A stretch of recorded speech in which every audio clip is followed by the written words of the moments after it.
DRS controversies have seemingly become the theme of the ongoing Ashes so far. Well, that and the fact that England are getting an absolute battering, but let's not go there for now.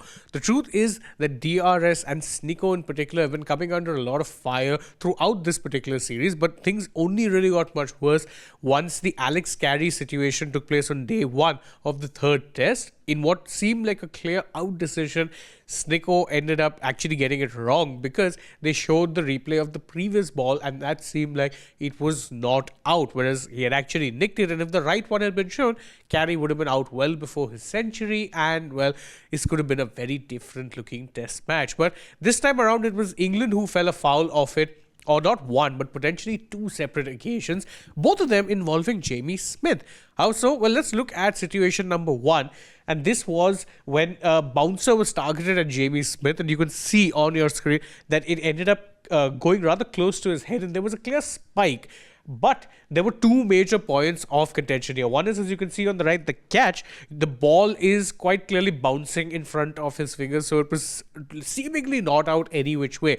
So even if you believe that the edge was off his glove and not his helmet, then there's every chance that it could have been given not out, given that the catch from Khwaja in the slip cordon was anything but clean. But again, it shone an unfortunate spotlight on DRS and Snicko as a whole. And if you think this was bad, well, it was about to get a whole lot worse. And this time, it again involved Smith. How so? This time, he was dismissed. And again, it seemed like a questionable decision at best. Let's go over it. This is the major frame when you're looking at it was a caught behind appeal and the appeal was turned down. But now if you can see here, there's a little bit of a disturbance, but the ball is quite clearly far away from his bat. Now in the subsequent frame, there is an even bigger spike, but the ball seems very far away from the bat. So this is the thing. This is the subsequent frame.